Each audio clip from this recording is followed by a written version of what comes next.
ne faisons rien de ce que Dieu dit. Et nous voulons nous lever et commencer à prophétiser et déclarer. Aucun démon ne va vous respecter. Dans le monde spirituel, le respect, ça se gagne. Ce n'est pas la même chose que le salut. Vous êtes sauvés. Les chrétiens sont toujours à se crêper les chignons sur le salut. Est-ce que c'est pas la grâce? Est-ce que c'est pas les œuvres? C'est pas la grâce. Mais la vie, c'est autre chose. La vie que vous vivez ici sur terre. Beaucoup de chrétiens ne sont pas du tout respectés dans le monde spirituel. Parce qu'ils ne méritent pas le respect. Et Dieu dit, il n'écoute pas du tout. C'est juste une voix agréable. Il ne se soumet pas à la parole. Nous voulons prophétiser au nom de Jésus. Je décrète, je déclare, au nom de Jésus, telle situation doit changer. Oh, nous ne consultons pas le Seigneur. Nous ne cherchons pas sa parole, nous ne la méditons pas en continu, nous ne la mangeons pas, et même quand ça nous est enseigné, nous ne mettons pas en pratique.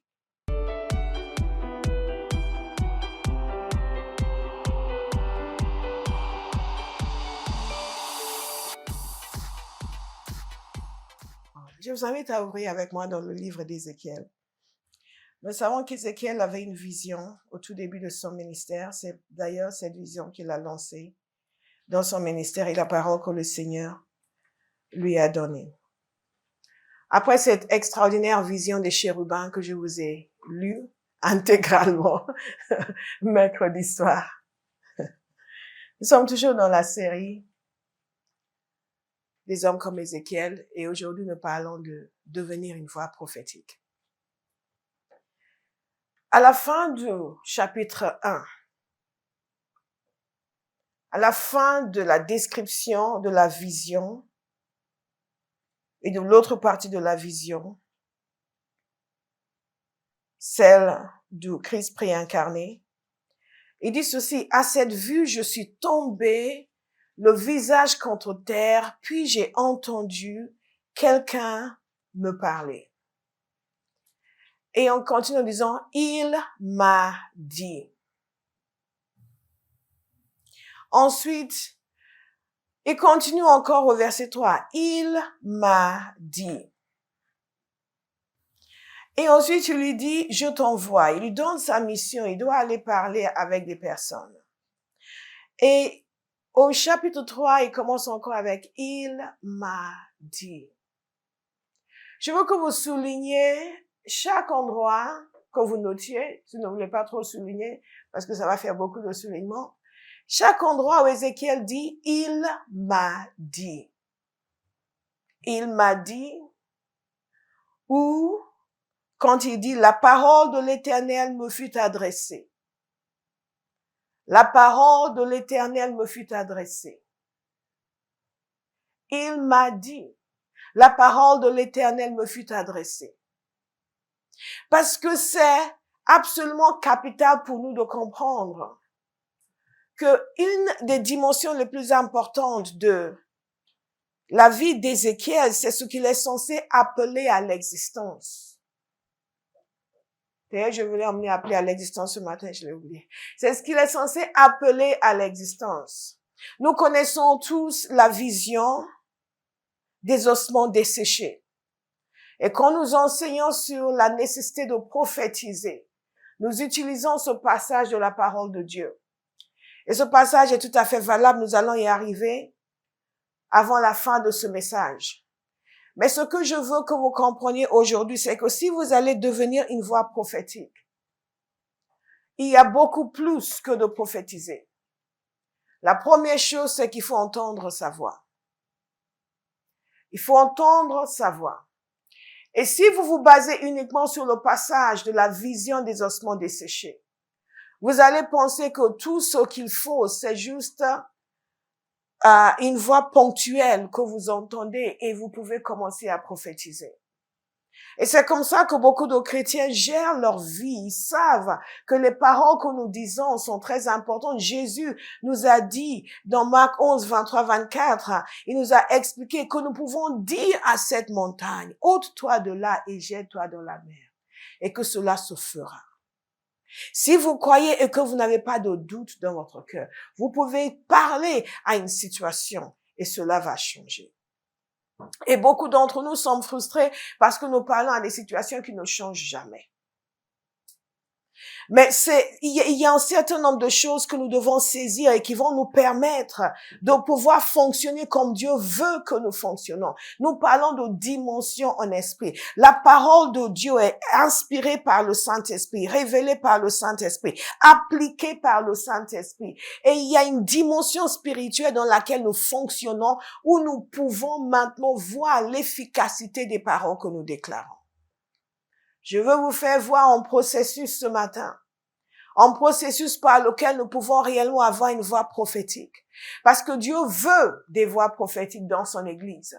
Il veut que vous soyez une voix prophétique sur votre propre vie. Ma fille tout à l'heure parlait du fait que cette prière maintenant résonne en elle. Et au fur et à mesure qu'elle dit les mots de cette prière, elle fonctionne comme une voix prophétique pour sa propre vie. Après, ce ne sera pas simplement une demande, mais une déclaration et une affirmation. Idem lorsque nous avons prié constamment concernant la parole et la mission. Dire que tes paroles me soient agréables, que ta mission devienne une joie pour moi.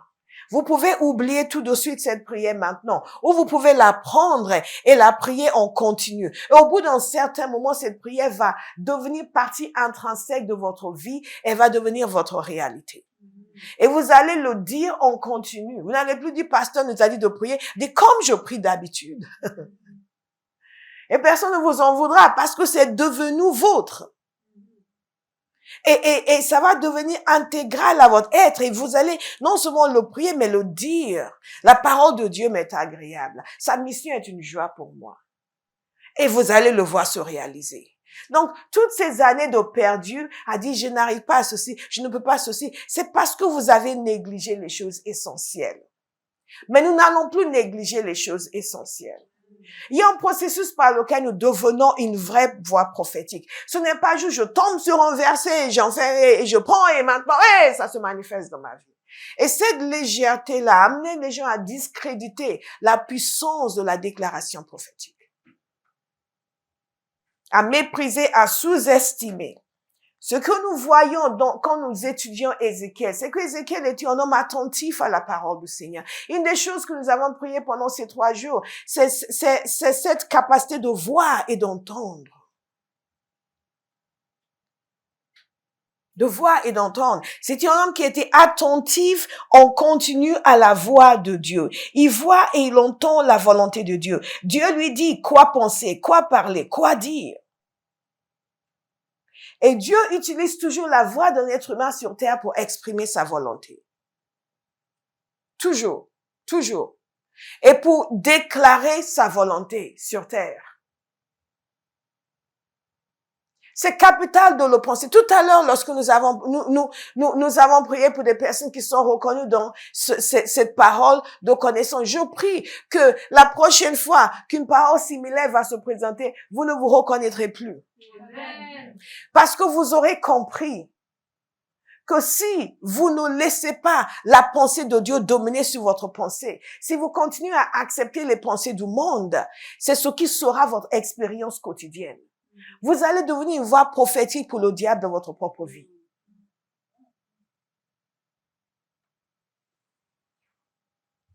Donc, il est important pour nous. Et la première chose, je vais être très schématique ce matin, très schématique pour que personne ne dise je n'ai pas compris. La première chose, bien aimé, c'est que la parole doit être envoyée. Nous ne l'inventons pas. Nous ne la fabriquons pas. Nous ne la déterminons pas sur la base de nos émotions, nos problèmes, nos peurs, nos désirs. Parce que les paroles d'un homme peuvent tomber par terre, mais les paroles de Dieu ne tomberont jamais par terre. Et quand Dieu va honorer un homme, il va faire de lui comme un Samuel dont les paroles ne tombent pas par terre. Vous ne vous êtes pas posé la question de savoir pourquoi les paroles de Samuel ne tombaient pas par terre. Parce que Dieu l'aimait particulièrement. Non, parce qu'il disait toujours ce que Dieu disait.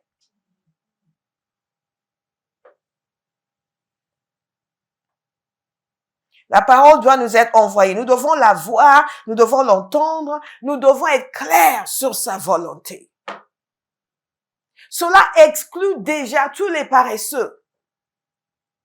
Tous ceux qui pensent qu'il suffit de venir au culte une fois par semaine et de temps en temps, quand on a envie, quand on arrive à se lever tôt, venir à la prière à 6 heures, parce que quand même c'est tôt, 6 heures. Je connaissais un garçon qui était mon voisin, il est parti depuis des années maintenant, et que j'ai invité à l'église et il trouvait que 9 heures c'était tôt.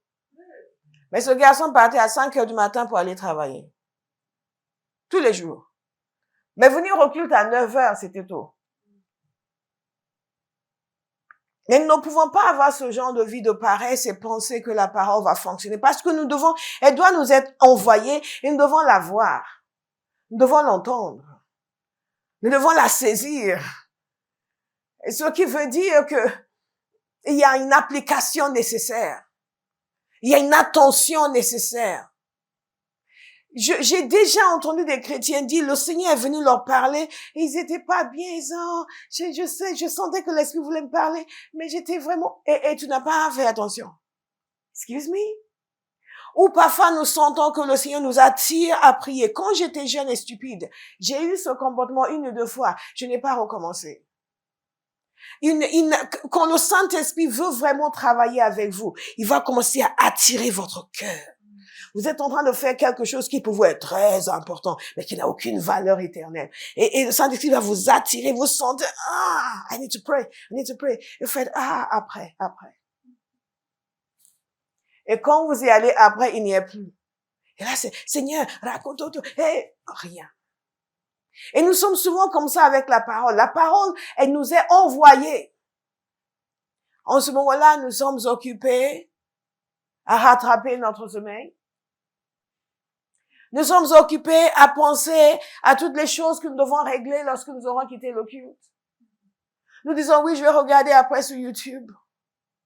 Mais elle est déjà passée, la révélation. Parce que s'il y a une chose que Dieu nous demande, c'est le respect. Nous avons parlé la semaine dernière de la crainte du Seigneur et le respect que nous lui devons. Et la manière de recevoir sa parole, c'est le témoignage du respect que nous avons pour lui. Et quand la parole vient, nous la saisissons. Non seulement quand elle vient, nous courons la chercher. C'est pour cela que le matin, on ne sort pas de sa maison sans méditer la parole. Ouais, mais je vais lire après. Et le soir, je suis fatiguée. Le lendemain, 1 semaine entière. Et je vais dire, oui, je vais déclarer, je vais prophétiser. Rien. Ça ne marchera pas. Il y a un processus. Et quand vous voyez Ézéchiel, il était très attentif à la parole. La parole devait lui venir d'abord. Est-ce que vous pouvez dire, la parole doit me venir d'abord? Parce que nous ne sommes que des échos. Nous ne faisons que faire écho à ce que Dieu dit. N'oubliez jamais cela. Nous n'avons pas à faire preuve de créativité en la matière. Pour la décoration de l'estrade, oui. Ça, no problem. Mais dans cette dimension de voix prophétique, il n'y a aucune créativité nécessaire. Nous pouvons faire preuve de créativité dans nos sketchs. D'ailleurs, nous allons faire un sketch sur les mains liées. Dans nos sketchs. Mais nous n'avons pas de créativité à apporter à la parole qui est déclarée. Elle doit venir de Dieu. Si elle ne vient pas de Dieu, personne dans le monde spirituel ne fera attention à ce que vous dites. Ça, c'est la première chose. La deuxième chose, c'est ceci.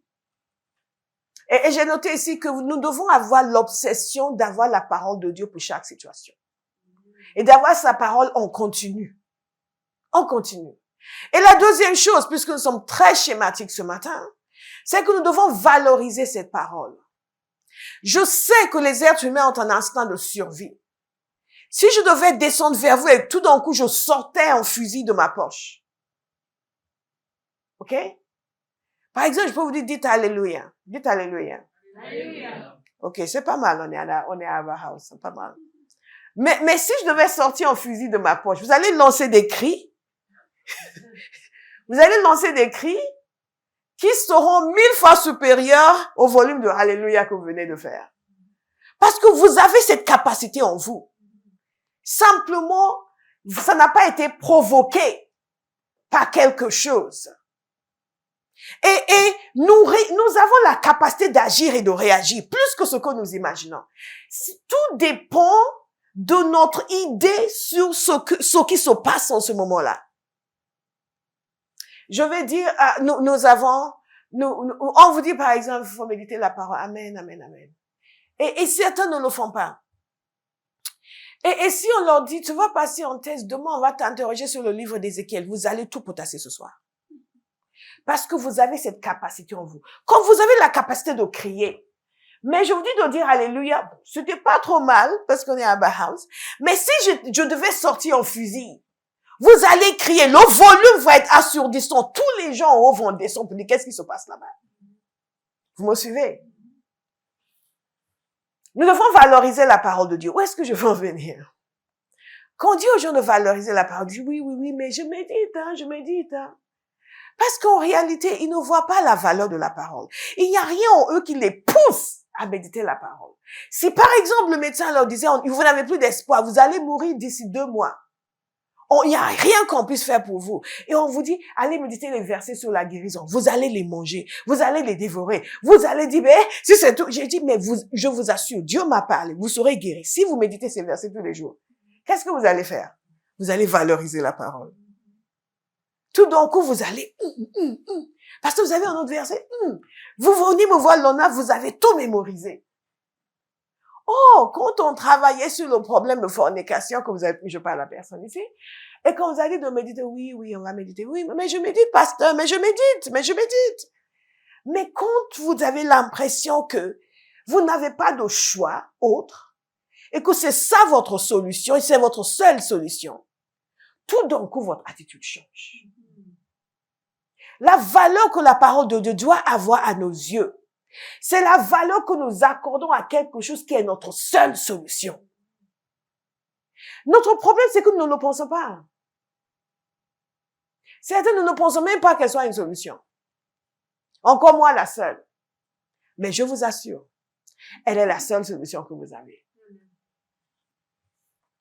Quand Dieu dit le ciel et la terre passeront, mais ma parole ne passera pas. En d'autres termes, tout ce sur lequel vous comptez est éphémère. N'a aucune valeur éternelle. La seule chose qui sera pour toujours, c'est ma parole, dit le Seigneur. Si nous intégrons réellement cette notion de la valeur de la parole de Dieu, on ne va plus nous poser des questions auxquelles nous n'avons pas de réponse à l'étude biblique. Parce que dès que vous sortez d'ici, vous commencez à écouter. Et tout d'un coup, vous allez trouver ma voix agréable. Oh, mais pasteur, il a une voix. Une fois, j'étais touchée, j'étais contente. Je n'étais même pas encore prédicateur. J'avais juste donné un témoignage à l'église. Et une fille est venue m'a fait, I could listen to you forever. I'm like, really? La valeur que la parole a. Comment est-ce que nous développons cette conscience de la valeur de la parole de Dieu? En écoutant les messages que je vous ai enseignés sur la parole de Dieu. Mais en méditant la parole de Dieu elle-même. Ne montez pas au Seigneur, ne faites pas, oh Seigneur, ta parole, vraiment, je la trouve extraordinaire. Dites, Seigneur, je suis vraiment pas au point. Parce que je sais que c'est ta parole, je devrais la valoriser, mais j'ai comme l'impression que je la valorise pas comme je devrais. Dites-le au Seigneur.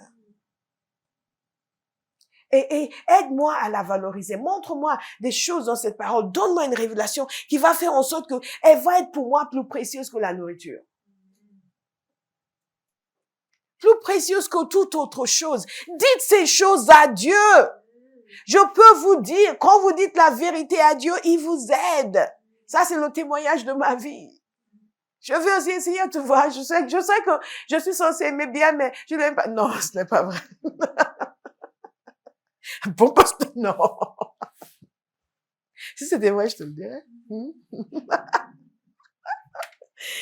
Mais toi, Ariel, vous m'avez donné la permission de vous utiliser comme exemple. Donc j'en trouvais une pour elle avant la fin de ce message. Bien aimé, nous ne valorisons pas la parole de Dieu comme nous devrions. Et c'est une des raisons pour lesquelles nous ne sommes pas des voix prophétiques. Or, Dieu cherche des voix prophétiques. Parce que la manière dont il fonctionne sur la terre, c'est qu'il donne une parole et quelqu'un la déclare. Il donne une parole et quelqu'un la déclare. Il donne une parole et quelqu'un la déclare. Il dit à Ézéchiel, prophétise. Ils sont là, on prophétise. Mais on n'a pas respecté le schéma divin. Vous savez, Quand vous lisez Ézéchiel 35, vous allez voir la malédiction contre les Édomites.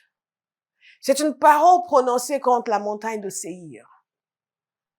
Parce que c'est le lieu d'habitation des Édomites. Les Édomites, certains le savent certainement, sont des descendants d'Ésaü, le frère de Jacob. Donc, ce sont des descendants d'Abraham. Sauf que c'est Jacob que Dieu a choisi. Et donc, c'est par Jacob, qui est devenu Israël, que le peuple de Dieu est venu. Pas par son frère, qui est sorti en premier. Vous connaissez leur histoire, vous connaissez la rivalité entre Ésaü et Jacob. Et qu'est-ce qui se passe avec les Édomites? Dieu a dit à Israël, en sortant de l'Égypte, qu'ils ne devaient pas s'attaquer aux Édomites, parce que c'était leurs frères. Donc, au lieu de pouvoir, ils voulaient donc traverser leur pays sans les attaquer, parce que le chemin était plus court. Mais les Édomites ont refusé. Donc, Israël a dû contourner et prendre un chemin beaucoup plus long, juste pour ne pas leur faire des histoires. Mais il s'est trouvé que ce peuple avait hérité de la nature de leurs ancêtres. Et ils étaient un ennemi constant d'Israël jusqu'à la fin. Vous connaissez un Édomite. Vous en connaissez un. Hérode. Hérode. Et c'était le dernier d'ailleurs que l'on connaît. Parce qu'il s'est passé quelque chose. Pendant toute l'histoire du peuple d'Israël, les Édomites cherchaient constamment à leur faire la guerre et à les exterminer. Et quand finalement Nebuchadnezzar a procédé à la sac totale de Jérusalem, ils étaient contents. Eux aussi, ils sont venus envahir. Ils voulaient voir comment s'emparer d'une partie du territoire. Et donc Dieu a prononcé une parole, une prophétie contre la montagne de Séhir. Vous vous souvenez également qu'à un moment donné, toute une série de forces sont venues attaquer le peuple de Dieu.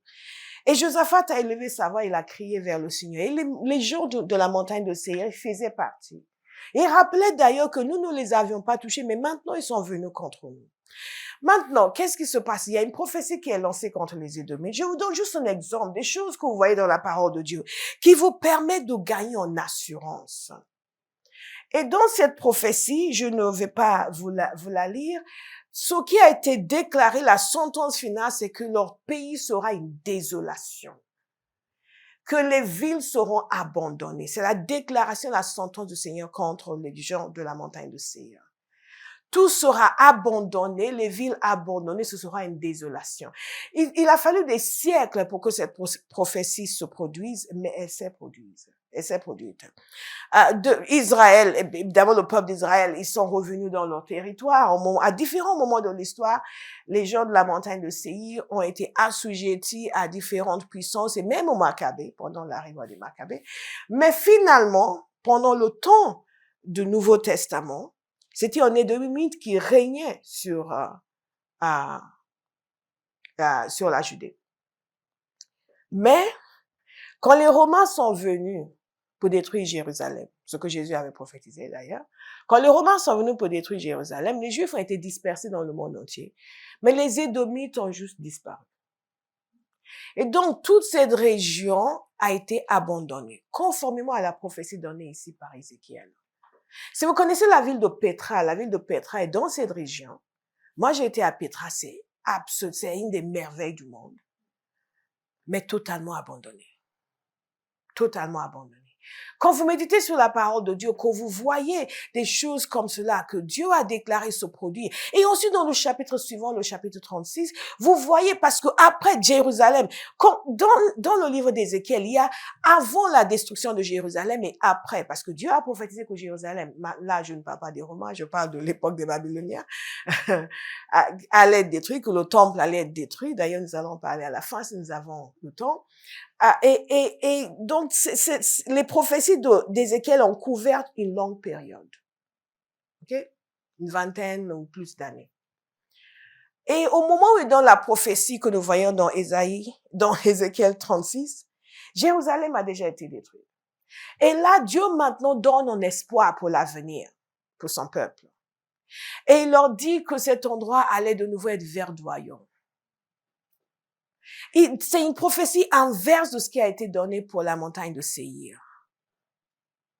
La végétation. Regardez Ézéchiel 36. Et quand vous regardez aujourd'hui, qu'est-ce que vous constatez? Que effectivement, la région de la montagne de Séir est totalement déserte et abandonnée. Et Israël est redevenu verdoyant. Conformément aux prophéties d'Ézéchiel 35 et 36. Quand vous prenez le temps de méditer sur ces différentes dimensions, ces différentes choses exposées dans la parole de Dieu, vous commencez à comprendre que nous servons un Dieu qui est éternel, qui connaît l'avenir, qui sait ce qui va opérer d'ici quelques siècles. Et il est dit aujourd'hui. Et quand vous réfléchissez sur la nature de sa parole, vous comprenez que s'il sait ce qui va se passer dans quelques siècles, il sait certainement ce qui va se passer demain pour Manu. Donc, cette réflexion, cette méditation sur la parole de Dieu, sur la nature de Dieu, est absolument nécessaire pour construire notre raisonnement, pour façonner notre logique, pour nous amener dans un état d'esprit où c'est une évidence pour nous que la parole de Dieu est fiable, qu'elle est nécessaire, qu'elle est importante, et la valeur de cette parole va commencer à nous imprégner. Alléluia. Parce que beaucoup de gens ne le croient pas. Vous leur dites, oui, il faut méditer la parole. Oui. C'est justement ce que je disais tout à l'heure. Vous méditez en longueur les discours de motivation des gens qui ne sont pas chrétiens, mais ce que dit la parole de Dieu sur la situation, vous ne la méditez pas. Ne le méditez pas. Parce que vous ne connaissez pas sa valeur. Vous ne connaissez pas sa valeur. Et il y a un homme que j'aime bien, c'est un comique américain. Il a fait un discours de motivation où il n'a fait que citer la Bible. Et il a dit, bon, vous vous demandez pourquoi je cite la Bible. Mais je vais vous dire en secret, tous ces gens qui vous font la motivation, ils vont chercher ça dans la Bible, mais ils ne vont pas vous dire. Et nous avons la parole et nous cherchons des discours de motivation. La parole de Dieu est vraie. Quand nous connaissons la valeur de la parole de Dieu, nous vivons différemment. Nous l'apprécions différemment. Hébreux 4, verset 12. En effet, la parole de Dieu est vivante et efficace. Dites vivante et efficace. Vivante et efficace. Donc, une des choses que vous devez absolument faire dans votre vie, c'est vous rééduquer quant à la valeur de la parole de Dieu. Certains m'ont déjà entendu donner ce témoignage. J'étais contre la Bible avant ma conversion. Et j'attaquais beaucoup les gens qui venaient m'annoncer l'évangile. Je leur disais, la Bible est un livre de 1001 erreurs. Et je le disais avec beaucoup de désinvolture et d'arrogance. Et j'avais commencé à lire la Bible juste pour trouver des choses pour les contrarier. Et j'avais une intelligence démoniaque parce que je retenais des versets entiers et les références. Et je leur disais, oui, mais quand ils venaient nous évangéliser, en Pierre de 3 dit ceci. Ok, donc dis-moi pourquoi Isaïe 54, verset 5 dit ceci. Mais je étais époustouflée, ils savaient que j'étais païenne. Mais ils se demandaient comment se fait-il que je pourrais leur citer autant de versets. Parce que je lisais la Bible exprès pour les contredire. Vous me suivez? Je ne connaissais pas sa valeur. Quand je me suis convertie, on m'a enseigné que la Bible était la parole de Dieu. Je dis, wow, amen, hallelujah. Et je pensais que là, j'en étais convaincue. Jusqu'à un jour. J'étais assise à mon bureau dans mon appartement à Nation. Beaucoup de bonnes choses se sont produites dans cet appartement. Et j'étais en train de prier. C'est à cet endroit où pour la première fois de ma vie, j'ai prié pendant 5 heures. J'étais contente. J'étais contente. Et je n'avais pas commencé comme ça. J'ai juste commencé à prier 1 ou 2 heures. Et après, j'avais pas envie de m'arrêter. Donc, j'ai continué 1 heure de plus, ensuite 1 heure de plus, ensuite 1 heure de plus, et ensuite 1 heure de plus. Et bien, un de ces jours, pendant que j'étais en train de prier, j'ai entendu la voix du Seigneur me dire, je vais te prouver que je vais te montrer, I'm going to show you that my word is true. I'm going to show you that my word is true. Je vais te montrer que ma parole est vraie. Et vous savez, on a tous des grands moments dans notre vie chrétienne. Ça, c'était un grand moment pour moi. Et j'étais sur le point de dire, mais Seigneur, je sais. mais Dieu merci, le Saint-Esprit avait exercé suffisamment de domination sur moi à ce moment-là pour me mater et m'empêcher de rétorquer. Et à la tête, j'ai dit, OK, thank you, Lord. Et j'ai médité longuement pour dire, wow. Donc, moi qui pense être convaincu que sa parole est vraie, en fait, je ne suis pas si convaincu que ça. Et moi, j'étais sûre que, parce que je disais aujourd'hui, mais la parole de Dieu dit, la parole dit. Et quand les gens disaient, oui, mais bon, c'est pas, mais la parole dit. J'étais sûre que j'étais convaincue. Mais non. Donc, je veux exhorter quelqu'un aujourd'hui à travailler sur la valeur qu'il accorde à la parole de Dieu. Ne soyez pas si sûrs que vous connaissez sa valeur. Parce que si l'on connaissait vraiment sa valeur, il y a des choses qui seraient différentes dans nos vies. Si vous ne pouvez pas être une voix prophétique si la parole de Dieu n'a pas une valeur suprême dans votre vie. Parce que ce que vous allez dire, c'est ce que Dieu vous a dit. C'est ce que vous avez vu dans cette parole. C'est ce que vous allez dire. Si sa parole écrite n'a pas de valeur pour vous et que vous essayez de prophétiser et d'entrer en esprit pour dire des choses, vous allez être assujetti à toutes sortes d'esprits. Toutes sortes d'esprits. Une fois, vous allez céder au Saint-Esprit. La fois suivante, ce sera encore un autre esprit. Et vous allez entrer dans la fornication tout en prophétisant. Oh, on a déjà vu ça. On a déjà vu ça. On a déjà vu ça. On a déjà vu ça. Et petit à petit, le Seigneur a commencé à me travailler, à m'inculquer la conscience de la valeur de sa parole. La conscience de la valeur de sa parole. Voilà ce qu'il dit et c'est ce qu'il va faire. Et comme je vous ai expliqué, le petit exemple, le petit, c'est pas petit, c'est un grand exemple, que je vous ai donné sur le sort réservé aux gens de la montagne de Séir et aux Israélites, déclaré d'avance dans la parole de Dieu, qui est aujourd'hui réalité palpable, doit nous amener à réfléchir sur les choses que nous négligeons. Et penser à la nature de ce Dieu si extraordinaire. La semaine prochaine, Dieu voulant, nous allons faire un récapitulatif de tout l'enseignement sur le psaume 111.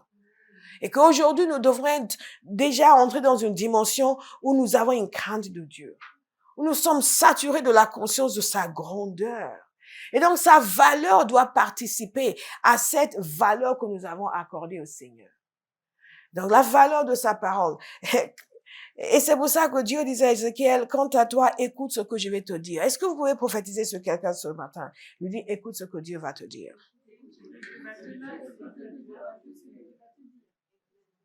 Écoute, écoute, écoute. Écoute, écoute, écoute, écoute, écoute, écoute, écoute, écoute, écoute, écoute, écoute, écoute.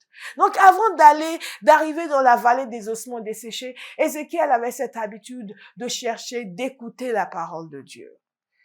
Il avait la conscience de la valeur de la parole de Dieu. La troisième chose, puisque nous sommes schématiques ce matin, c'est qu'il a dévoré la parole de Dieu.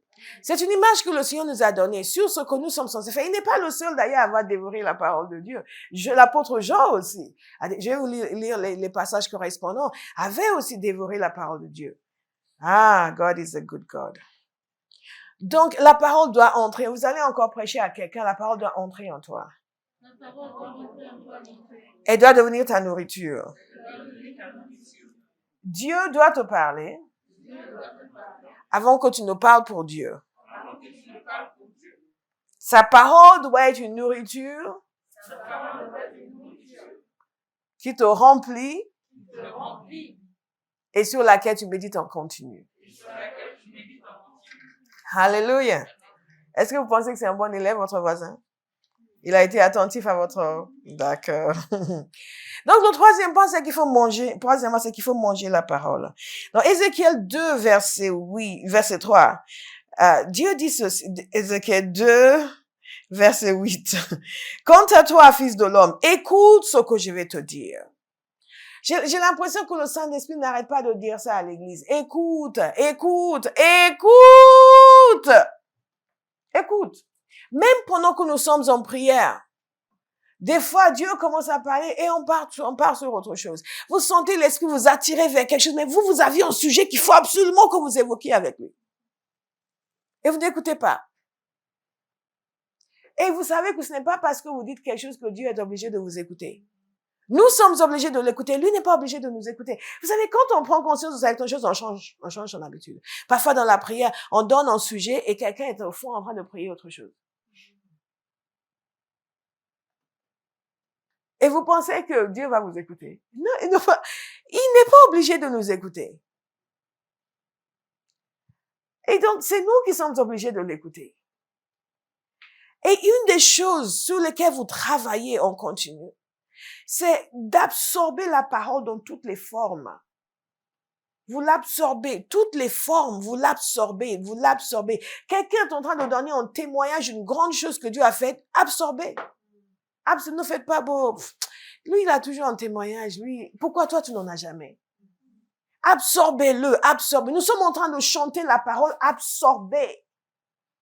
Je vous ai donné le témoignage de Mother Shepherd, grande évangéliste avec William Booth. Elle a été convertie en entendant des jeunes chanter un chant. En plus, ils chantaient le chant pour se moquer. Mais ils chantaient sur le sang de Jésus. Les paroles l'ont pénétré. Elle a donné sa vie au Seigneur. Une femme qui avant voulait se suicider et tuer ses enfants avec elle. Elle a entendu juste un chant et elle s'est convertie. Absorbez la parole de Dieu, mangez-la. Quant à toi, fils de l'homme, écoute ce que je vais te dire. Quelqu'un va chanter un chant spécial, commence à chanter un chant biblique et vous prenez ce temps-là pour arranger vos ongles. Non. On le dit parce qu'on l'a déjà vu. Hein. On n'invente rien, on n'invente rien. Croyez-moi, je suis écrivain, mais je ne suis pas en train d'inventer. J'ai regardé, j'ai vu qu'une main était tendue vers moi et tenait un livre. Il l'a déroulé.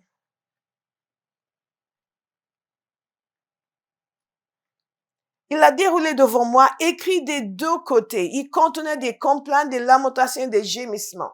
Il m'a dit, fils de l'homme, mange ce qui est devant toi. Mange ce livre et va parler. Mange et va parler. C'est ça la procédure du Seigneur. Mange et va parler. Mange et va parler. Mange et va parler. Mange et va parler. Pas parle! Qu'est-ce que tu ressens? Parle! Non! Mange et va parler. Mange. Écoute. Digère et parle. Écoute, digère et parle. J'ai ouvert ma bouche et il m'a donné ce livre à manger. Il m'a dit, fils de l'homme, nourris ton ventre et remplis tes intestins. Je veux que vous compreniez. Quand il dit nourris ton ventre et remplis tes intestins, ça c'est une méditation, une révélation approfondie de la parole. Remplis tes intestins. Pas ta tête, mais tes intestins. Non, pas simplement une compréhension mentale, mais tout ton être doit être saturé de la parole. Et c'est exactement la même chose pour nous aujourd'hui. Nous nous contentons de pouvoir dire 1, 2, 3, 4, 5, 6, 7, 8, 9. Et ça n'a pas quitté notre tête, ça n'est pas entré dans notre cœur. Donc, quand le moment vient où nous affrontons des choses et nous devons nous lever pour prophétiser, oh non! Parce qu'il n'y a rien dans le cœur. C'était dans la tête, mais d'autres choses l'ont déplacé. La nouvelle recette de cuisine que nous avons apprise a pris sa place. Complètement oublié. Parce que ce n'était que des points de discussion. Ce n'est pas quelque chose dont nous nous sommes nourris. Si vous voulez être une voix prophétique, vous allez vous nourrir en continu de la parole de Dieu. On continue. Remplir vos intestins. Manger, dévorer, matin, midi et soir. En fait, décider que cette parole va devenir, non pas un livre de consultation comme madame a prié l'autre jour. Nous ne consultons pas la parole, nous la dévorons. Nous la dévorons. Nous la dévorons. C'est exactement la même chose avec l'apôtre Jean. Et je vais vous lire le passage pour que vous sachiez que ce n'est pas, si ce n'était qu'Ézéchiel, on dirait, ouais, c'est juste Ézéchiel.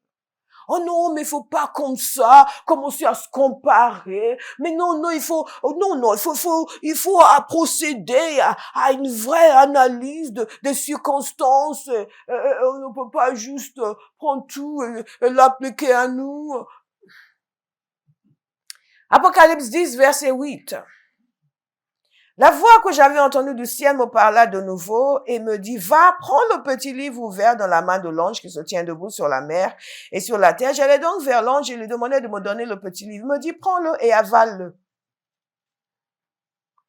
Il sera amer dans ton ventre, mais dans ta bouche, il sera doux comme le miel. Je pris le petit livre de la main de l'ange et je l'avalai. Dans ma bouche, il fut dur comme du miel, mais quand je l'eus avalé, mon ventre fut rempli d'amertume. Mais puis on m'a dit, il faut que tu prophétises de nouveau sur un grand nombre de peuples, de nations, de langues et de rois. Qu'est-ce qu'il a fait avant de prophétiser? Il a avalé le livre. Il a avalé le livre. Nous voulons juste nous réveiller et juste dire, oui, ben, j'ai mal au nom de Jésus. Je refuse, je déclare, je décrète. Mais il n'y a rien à l'intérieur. Avale le livre. Avale le livre. Avale le livre. Et après avoir avalé le livre, là, il peut prophétiser. Parce que nous ne sommes pas habilités à dire autre chose que ce que Dieu dit. Et Dieu dit des choses. Jérémie 15, verset 16, encore notre témoin. Tes paroles se sont présentées à moi et je les ai dévorées. Ta parole a provoqué mon allégresse, elle a fait la joie de mon cœur, car je suis appelé de ton nom éternel, Dieu de l'univers. Ta parole s'est présentée à moi et je l'ai dévorée. Je l'ai dévorée. Je l'ai dévorée. Je l'ai dévorée. Je l'ai absorbée. Je l'ai mangée. Je l'ai laissé me remplir entièrement. Parfois, Dieu va vous arrêter sur un passage. Non pas que ce soit la seule chose que vous lisez, que vous méditez, mais parfois, il y a certains passages, il va les mettre, c'est comme si, lisez tout le reste, mais revenez encore ici, tous les jours, tous les jours, tous les jours, tous les jours, tous les jours, tous les jours, tous les jours. Et vous méditez, vous méditez, vous méditez, vous méditez, vous méditez, vous mangez, vous dévorez. Et après, vous connaissez par cœur, pas parce que vous avez appris par cœur, mais à force de tellement lire, écouter, méditer. Et à un moment donné, vous commencez à prier. Et vous ne l'avez pas prémédité. Mais la parole commence à sortir. Elle commence à sortir. Mais vous entrez dans une zone en esprit. Vous avez l'impression de vivre la pesanteur. Et ça commence à sortir. C'est sorti des pages de la Bible, mais c'est comme si ça descendait du ciel. C'est comme si ça descendait du ciel. Vous entrez dans une zone en esprit, vous commencez à dire des choses. Vous savez que c'est les Écritures écrites, mais il y a une autre fraîcheur, il y a une grâce dessus. Que ce n'est pas juste je prends la Bible, je commence à dire, oh non Jésus, oh non, oui, ça nous devons le faire. Mais il y a autre chose qui se passe en ce moment-là. C'est comme l'atmosphère du ciel vient vous envelopper. Vous êtes porté, vous dites ces choses, vous savez que c'est ce passage que vous méditiez, mais c'est plus que juste un passage que vous méditez, c'est un passage qui vous est révélé. Et que Dieu maintenant est en train de projeter dans votre vie, projeter dans votre avenir, projeter dans votre église à travers votre langue. Vous maîtrisez sans maîtriser. Parce que vous pouvez décider de vous arrêter, vous êtes maître de vous-même, mais vous ne pouvez pas décider de vous arrêter parce que c'est trop puissant, c'est trop extraordinaire. Là, vous l'avez mangé, vous l'avez dévoré. Et là, vous prophétisez. Je veux vraiment vous donner, vous pousser à demander un appétit pour des choses spirituelles. Un appétit pour des rencontres avec Dieu dans sa parole. Un appétit pour des rencontres avec la parole dans la prière.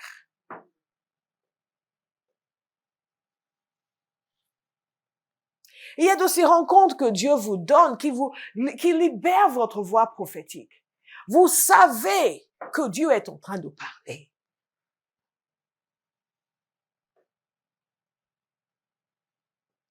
Moi, je ne comprends pas comment les gens peuvent décider, enfin, ça peut arriver, de quitter le Seigneur pour aller explorer telle chose. Ils ne sont pas allés assez loin. En réalité, ils ont fait une prière, mais ils ne connaissent pas vraiment le Seigneur. On ne peut pas quitter Jésus. On ne peut pas vraiment quitter Jésus quand on l'a connu. Certains l'ont confessé, mais ne le connaissent pas encore. Sa parole est vraie.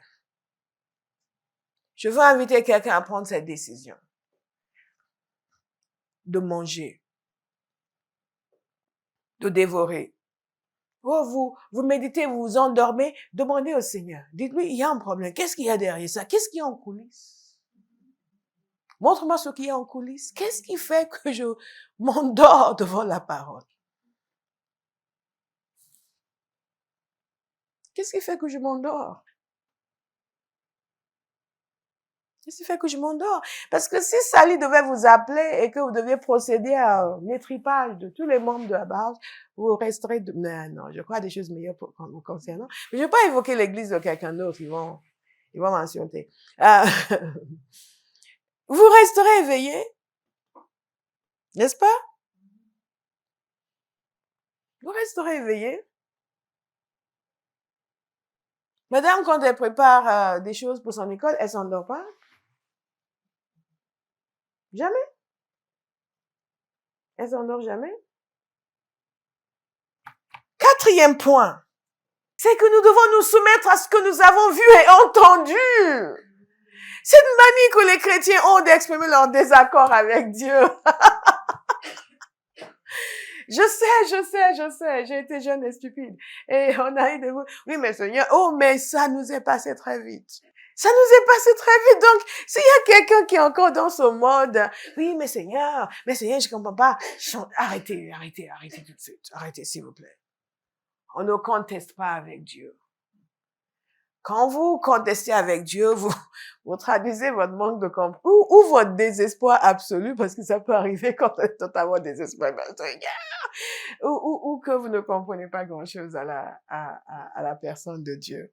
Nous avons vu qu'il est parfait, n'est-ce pas? Nous avons vu qu'il est immuable. Nous avons vu aussi qu'il est rempli de compassion. Alléluia, rempli de compassion. Donc, nous devons nous soumettre à sa parole. Nous soumettre totalement à sa parole. Nous soumettre complètement à sa parole. C'est aussi la réponse que vous donnez aux personnes qui viennent de se convertir, qui disent, oui, mais pourquoi je dois arrêter la fornication avec ma copine? On s'aime, on va se marier. No problème. On va devant le maire demain. Ou on va devant le maire et c'est réglé. Ah non, pas comme ça, on n'est pas pressé. Ok, bon, l'autre aussi ne devrait pas être pressé. On se soumet à la parole de Dieu. On se soumet à la parole de Dieu. Contrairement aux anciens de Juda, les exilés, Dieu a dit les concernant. Je suis toujours épargnée par les choses que Dieu dit sur les gens. Il y a beaucoup de chrétiens qui se comportent n'importe comment parce que mais je suis né de neveu, je suis sur la grâce, le Seigneur me trouve extraordinaire. Ce n'est pas vrai. Hein? Non. Il vous aime, mais il ne vous trouve pas extraordinaire. Pas du tout. Pas du tout. Tu es surprise? Non, il ne trouve pas, il trouve Jésus extraordinaire. Et il te regarde et dit, ah, mon fils, mon fils. Oh, mon fils. Oh, mon fils, mon fils. Je vois mon fils en elle, heureusement. Thank you, Holy Spirit. Dieu a dit quelque chose concernant les gens de Juda, les exilés qui venaient. Ça, c'est un des passages nous avons chacun des passages qui nous parlent. Mais ce passage me fait toujours quelque chose. Que Dieu voit nos cœurs et nos attitudes. Par exemple, vous tous, là, vous êtes devant moi. Vous avez tous l'air d'être des anges. Hein? D'être des gens vraiment bien, très attentifs. On a dit, wow, pasteur prêche superbement bien. Quelle onction sur elle ce matin. Pas un mot de travers. Comme ça, contrairement. Non. Je suis en train d'absorber ce message. Je suis en train de recevoir. Je mange, je dévore. Et si je vous regarde, c'est l'impression que j'ai. N'est-ce pas? Mais Dieu peut venir après et dire, allez. Non, je plaisante. Je vous donne le contexte, n'est-ce pas? Je vous donne une image de ce que ce serait, ce que Dieu a dit ici à Ézéchiel, n'est-ce pas? Donc, il vient dire à Olive, elle vient à l'église, parce qu'un jour, tu lui as dit que si elle reste fidèle, 5 ans après son arrivée à l'église, son mari va venir. Et c'est pour ça qu'elle vient. Et j'ai quoi? C'est pour ça qu'elle vient. C'est un peu dans ce genre de contexte que Dieu dit ici à Ézéchiel. Écoutez attentivement. Je suis en train de parler du fait que nous devons nous soumettre à la parole. Nous connaissons sa valeur. Nous la mangeons, nous la dévorons. Et nous nous soumettons à la parole. Regardez ce que Dieu dit les concernant. Notez cela. Ézéchiel 33. Ézéchiel 33. Verset 30. Quant à toi, fils de l'homme, les membres de ton peuple bavardent à ton sujet près des murs et aux portes des maisons. Donc, pasteur vient me dire, voilà. Les membres de Abba House, ils parlent de toi. Je crois. Il dit, bon, je sais, pasteur, je sais, Seigneur, ils disent, oh, pasteur est merveilleux, pasteur est super. C'est pas ce qu'ils disent sur toi. Dis, quand ils sont chez eux, ils parlent de toi. Et j'ai fait, quand ils sont en train de déjeuner après le culte, ils vont aller, ils sortent pour aller déjeuner, ils parlent de toi. Quelqu'un commence à avoir peur. C'est ce genre de contexte, en fait, ce que Dieu vient dire ici à Ézéchiel, parce que ces gens venaient dans la maison d'Ézéchiel, ils venaient s'asseoir pour l'écouter. Donc, c'est des gens qui connaissaient. Ils venaient en nombre, ils s'asseyaient autour de lui pour le regarder, pour observer sa vie. C'était content d'avoir un prophète au milieu d'eux. Ils se sentaient un peu plus proches de Dieu comme ça. Et ils venaient souvent pour voir Ézéchiel et pour l'écouter. Et Dieu dit à Ézéchiel, les membres de ton peuple bavardent à ton sujet près des murs et aux portes des maisons. Ils se parlent entre eux, chacun avec son frère, et disent, venez donc écouter quelle sera la parole qui viendra de l'Éternel. Donc ils viennent, ah, tu viens au culte? Hey, Manu, tu viens au culte? Oh, on va au culte aujourd'hui. Oh, tu vas à l'église? Oh, on va aller. C'est ce qu'ils faisaient. Donc, on va aller écouter la parole de l'Éternel. Puis, ils se rendent en nombre auprès de toi, et mon peuple s'assied devant toi. Devant toi, ils écoutent tes paroles, mais ils ne les mettent pas en pratique. Ça, c'est Dieu qui dit à Ézéchiel. Ça, ce n'est pas ce n'est pas les gens de l'accueil qui vont dire à pasteur. Et ce n'est pas non plus Gloria qui vient dire concernant sa mère. Viens, pasteur. Elle vient comme ça, elle écoute, mais elle met rien en pratique de ce que vous dites. Non, pas du tout. Pas du tout. Ça, c'est Dieu qui vient dire, tu sais, Evans, il vient là, il écoute attentivement, mais en fait, il fait pas ce que tu dis, hein. Il fait vraiment pas ce que tu dis. En fait, tu sais ce qu'elle a fait la semaine dernière. Pourquoi j'utilise nos noms? Pourquoi j'utilise nos noms? Pourquoi j'utilise notre église? Pour? Non. Pourquoi? Pour qu'on comprenne vraiment le contexte et ce que c'était pour Ézéchiel quand Dieu lui disait ces choses. Vous me suivez? C'est exactement comme s'il venait me dire. Là-haut, tu sais, tous les membres de base, ils viennent comme ça. Mais ils s'appellent, ils disent, tu viens au culte, tu viens au culte, moi je suis là dimanche, je suis là. Et ils viennent tous, ils s'asseyent devant toi, ils disent, on va entendre la parole, la parole va être prêchée. Et ils écoutent attentivement. Mais ils ne mettent pas en pratique. Regardez ce que Dieu dit. Ils se montrent pleins d'enthousiasme dans leurs propos. Mais leur cœur est attiré par les gains malhonnêtes. Tu es pour eux comme un chanteur enthousiasmant, doté d'une belle voix et jouant bien de son instrument. Donc, tout le monde est là à Bauhaus, on est là, yeah, alléluia, mais ce qu'on fabrique en secret, c'est totalement autre chose. Non seulement on n'applique pas la parole, mais on vit une vie déréglée. On vole au travail. Et on vient là au culte, on est content d'être là, on est enthousiasmé, parce qu'on aime la manière dont pasteur prêche. Elle est un peu théâtrale, parfois. Et quelqu'un a demandé à quelqu'un, un visiteur une fois, s'il a aimé le message, ouais, elle a été touchée, qu'est-ce qu'il a aimé? Son humour.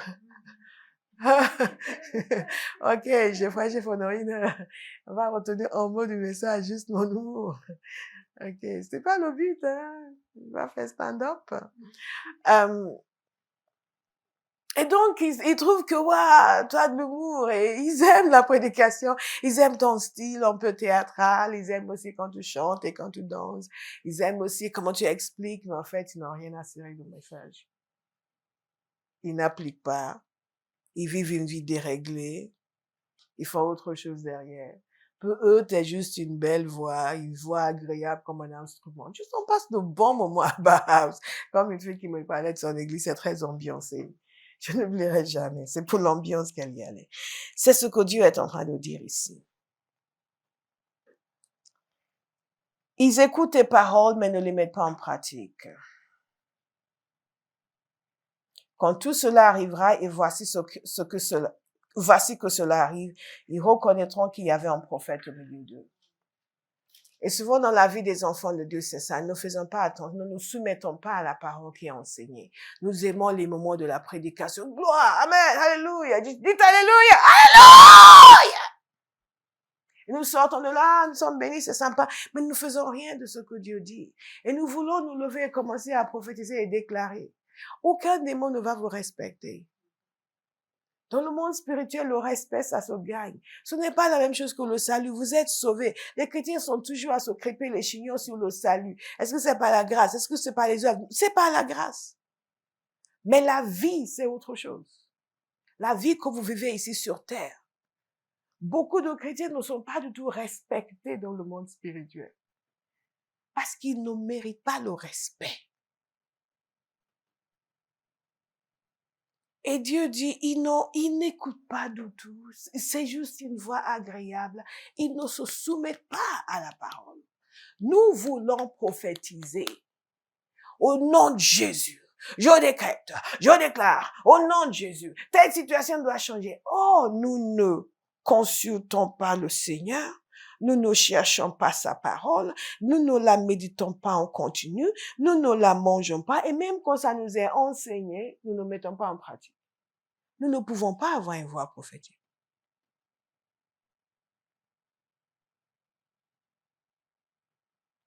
Quelqu'un reconnaît son voisin dans ce que je viens de dire?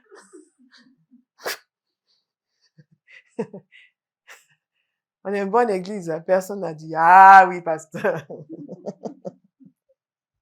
C'est comme ça qu'on prend la température de son église.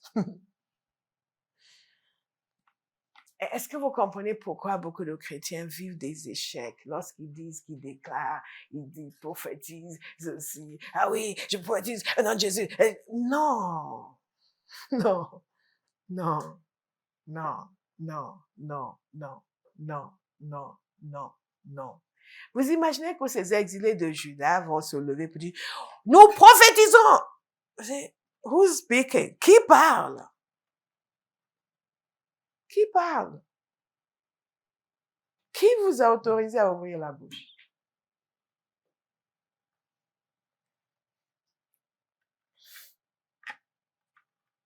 Thank you, Holy Spirit. Thank you, Holy Spirit. Le 5e point, c'est que pour devenir une voix prophétique, il faut parler. Il faut parler. Le Seigneur disait constamment à Ézéchiel, fils de l'homme, prophétise. Dis ce que je te dis. Dis ce que je te dis. Jésus a dit, ils diront à cette montagne. Ils diront. Ils diront. Le Seigneur nous a donné la parole selon laquelle nous sommes la compagnie Théophile, par une compagnie de prophètes. Un prophète, c'est quelqu'un qui non seulement doit maîtriser sa langue, mais doit mettre sa langue au service du Seigneur. Et la parole de l'Éternel doit lui venir. Il doit l'honorer, la manger, la méditer, l'appliquer, la décréter, la déclarer après l'avoir mangée uniquement. Il y a un style de vie de consécration, d'attachement à la parole de Dieu qui est nécessaire. Absolument nécessaire. Vous la lisez, vous l'écoutez. On n'a pas d'excuse. Ceux qui n'aiment pas lire peuvent écouter. Ceux qui n'aiment pas écouter peuvent lire. Ceux qui n'aiment ni lire ni écouter peuvent regarder. Dans notre génération, nous n'avons pas d'excuses. Quasiment toute la Bible existe en forme de film. Vous pouvez regarder. Pas des films étranges, mais peut-être pas l'Ancien Testament, mais vous avez des films de tout le Nouveau Testament qui prennent littéralement le texte des Écritures. Le texte des Écritures. Vous pouvez écouter toute la Bible, le texte des Écritures. Texto. Nous n'avons pas d'excuses. Et quand je lis, je m'en dis, écoute. Écoute. Écoute. Dites à quelqu'un, écoute. Écoute. Fils de l'homme prophétise et dit ainsi parle l'Éternel. Quel que soit ce auquel vous vous adressez, c'est toujours ainsi parle l'Éternel. Ce n'est pas ça m'arrange pas donc je dois le chasser. Non, c'est ainsi parle l'Éternel. Même quand c'est personnel, il faut que ce soit ce que Dieu dit. Vous ne dites pas cette maladie de partir juste parce que vous avez mal. Vous le dites de partir parce que Dieu dit par ses meurtrissures, nous avons été guéris. Parce que Dieu dit, j'enlèverai la maladie du milieu d'eux. C'est parce que Dieu l'a dit que nous sommes autorisés à le dire. Ézéchiel 37, la main de l'Éternel reposait sur moi et l'Éternel m'a transporté par son esprit pour me déposer au milieu de la vallée.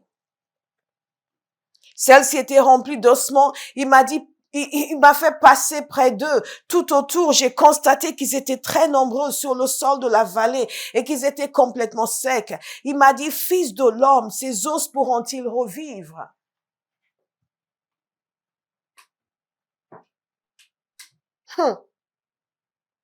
J'ai répondu, Seigneur éternel, c'est toi qui le sais. Puis il m'a dit, prophétise sur ces os. Tu leur annonceras. Est-ce que nous pouvons le dire ensemble? Tu leur annonceras. Tu leur annonceras. Tu leur annonceras. Tu leur annonceras. Qui parle? Qui parle? Qui parle? Qui parle? C'est une question. Non, c'est Dieu qui dit à Ézéchiel. Qui va annoncer? C'est Ézéchiel. Il va parler à qui? Aux os. Et qu'est-ce qu'il va leur dire? Ce que Dieu lui a dit de leur dire. Nous ne pouvons pas faire l'économie de la parole de Dieu. Elle doit vous habiter en continu. Et quand elle vous habite en continu, quand une situation va se produire, il va faire jaillir quelque chose de l'intérieur de vous.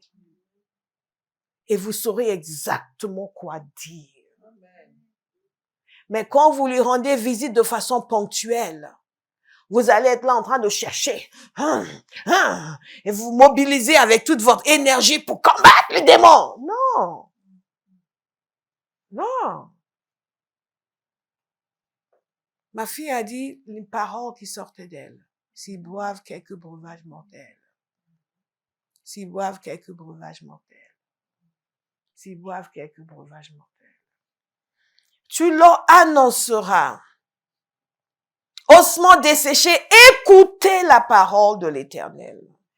Voilà ce que le Seigneur l'Éternel, voilà ce que dit le Seigneur l'Éternel à ses os. Je vais faire entrer un esprit en vous et vous vivrez. Je vous donnerai des nerfs. Je ferai pousser sur vous de la chair. Je vous recouvrirai de la peau. Je mettrai un esprit en vous et vous vivrez. Vous reconnaîtrez alors que je suis l'Éternel. L'objectif de Dieu, c'est sa gloire. Dans votre guérison, c'est sa gloire. Dans votre délivrance, c'est sa gloire. Tout doit se traduire par une reconnaissance qu'il est Dieu.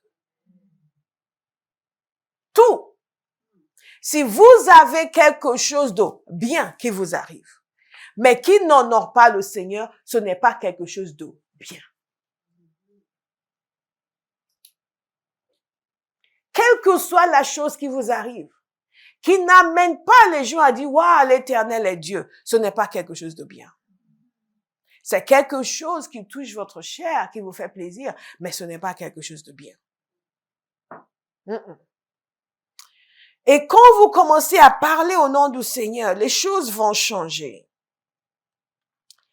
Et les choses ne changent pas immédiatement, tout d'un seul coup. Même ici, il y a une progression.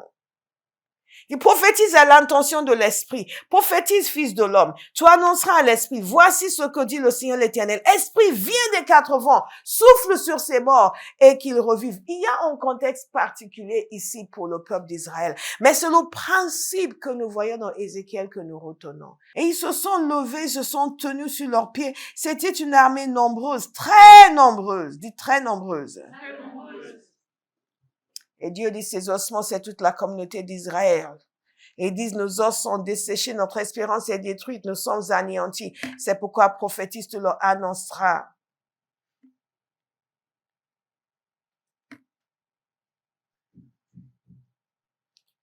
Voici ce que dit le Seigneur l'Éternel, je vais ouvrir vos tombes et je vous en ferai sortir.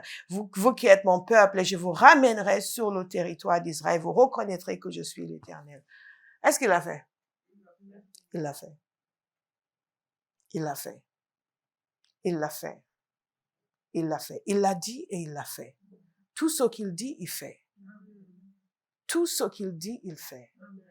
Je vais inviter quelqu'un aujourd'hui à se positionner pour que Dieu puisse à travers lui aussi annoncer des choses à sa génération. Nous devons voir ce que Dieu dit sur cette nation. Et je dis voir ce qu'il dit. Pas juste entendre. Parce que vous entendez, mais il y a aussi une vision. Nous devons voir ce que Dieu dit sur la nation. Vous devez voir ce que Dieu dit sur votre famille. Vous devez voir ce que Dieu dit sur votre vie. Et être en mesure d'être en accord avec lui et dire ce qu'il dit. Dire ce qu'il dit. Parce que vous regardez ces ossements desséchés. Les gens disent, ah, nos os sont desséchés. Les os sont desséchés. Et Dieu, qui a un sens de l'humour, il a montré à son prophète des ossements desséchés. Là, il n'y a plus d'espoir. Là, il n'y a plus de possibilité de sortie, ni de retour en arrière, ni de gloire. Et quand Dieu donne une parole, tout ce qu'il faut, c'est un homme qui lui fait confiance et qui va déclarer ce qu'il dit. Dans notre génération aussi, Dieu cherche des hommes et des femmes qui vont aller au-delà du train-train quotidien. C'est pour cela que nous n'avons pas le temps d'entrer dans le péché. On a vraiment trop de choses à faire pour se laisser retarder. Ce n'est pas juste parce que vous n'aimez pas voler, c'est juste que vous avez des choses infiniment plus importantes et que le vol, c'est une distraction dont vous n'avez vraiment pas besoin.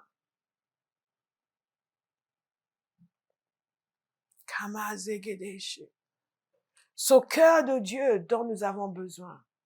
Ce cœur pour saisir ce qui est sur son cœur, pour épouser. Parce que Ézéchiel, quand il a dit, c'est toi qui sais, il a vu l'ampleur du problème. Nous ne voyons rien. Tout ce que nous voyons, c'est nous, c'est notre travail, notre manger, c'est tout.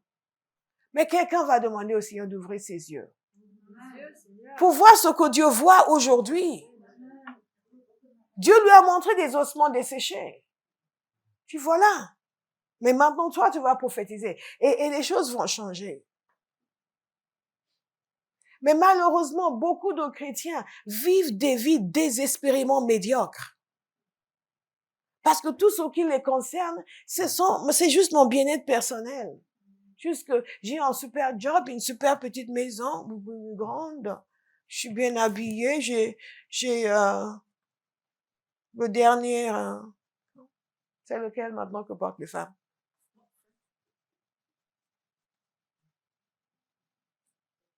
Et mes chaussures, regarde.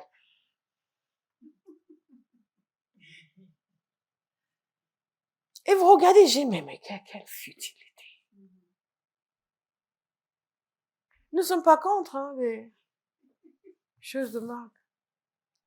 Mais c'est une ineptie que de se valoriser avec de telles choses ridicules. Dieu veut ouvrir nos yeux. Il veut des libérateurs dans cette génération. Il veut des gens à qui il peut montrer, regarde ce qu'ils font en secret. Regarde tous ceux, ce parti politique. Regarde où ils sont allés faire leur alliance.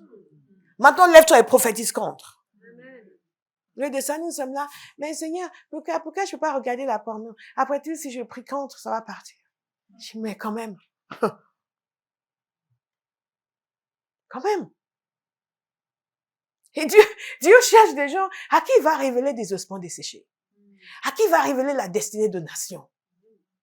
À qui il va révéler son plan pour des églises entières. La stratégie qu'il faut pour prendre la ville de Besançon, dont on parle depuis, c'est peut-être le premier endroit où on va ouvrir une œuvre. Et nous, on est là. Oui, mais c'est quand même pas évident, hein, parce que à mon âge, je suis toujours pas mariée. Do they get married in heaven? Non, moi, j'ai arrivé dans une église parce que Pasteur Bola ne prie pas pour le mariage.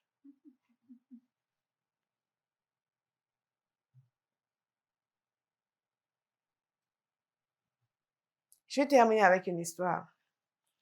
C'est parce que j'ai parlé de mariage que je me suis rappelé la fin de mon histoire. La fin de mon message. Ça n'a rien à voir avec le fait de prier pour un mariage. Mais ça m'a fait penser à la fin de mon message. J'avais pensé vous le dire l'après-midi. Mais je vais vous le dire maintenant. Si nous voulons que Dieu nous utilise comme des voix prophétiques, nous devons cultiver une obéissance radicale. Dites radicale. Radical. Radicale. Une obéissance radicale. Nous avons vu l'histoire de Osée. Et comment Dieu lui a dit d'aller épouser une femme prostituée. Et comment il a utilisé l'histoire de sa relation avec cette femme pour montrer sa relation avec le peuple d'Israël, la fidélité de son peuple vis-à-vis de lui. À un moment donné, Dieu parle avec Ézéchiel et lui dit que ce qui était son désir, il allait l'enlever. C'est dans Ézéchiel 24. La parole de l'Éternel me fut adressée ainsi. Mon fils de l'homme, voici, je t'enlève par une mort soudaine ce qui fait les délices de tes yeux. Vous savez de quoi il s'agit? Il s'agit de son épouse. Elle devait être très belle parce qu'elle faisait les délices de ses yeux. Il dit, je t'enlève par une mort soudaine ce qui fait les délices de tes yeux. Et donc, il lui donne des instructions. C'est la seule fois où Ézéchiel parle, si je me souviens bien dans ce livre, de sa vie personnelle. Et moi, je dis, mon Dieu, nous, tout le temps devant le Seigneur, moi. Quelqu'un qui écoute nos prières ne doit pas savoir qu'il y a d'autres personnes qui existent sur la planète à part nous. Peut-être nous et notre famille, c'est tout. Nous sommes les seuls habitants de la planète Terre. À juger par le contenu de nos prières. Et Ézéchiel, donc, il parle de la mort de sa femme. Parce que la mort de sa femme, Dieu l'a utilisée encore comme symbole prophétique. Je ne sais pas pour vous, mais je dis Dieu est grand.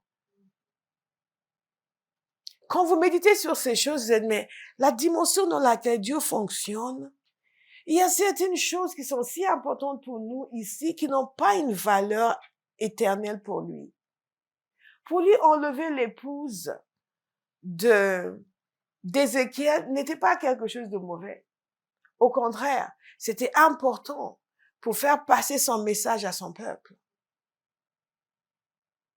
Et nous, c'est, comment tu veux me faire ça? Je vais plus aller à l'église. Non. Dites non. Bon, ça c'est Ézéchiel, hein, ce n'est pas vous.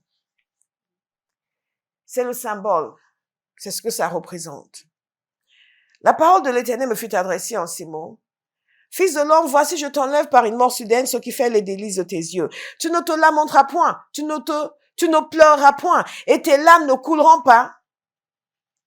Soupire en silence, ne prends pas le deuil des morts, attache ton turban, mets ta chaussure à tes pieds, ne te couvre pas la barbe et ne mange pas le pain des autres. J'avais parlé au peuple le matin et ma femme mourut le soir.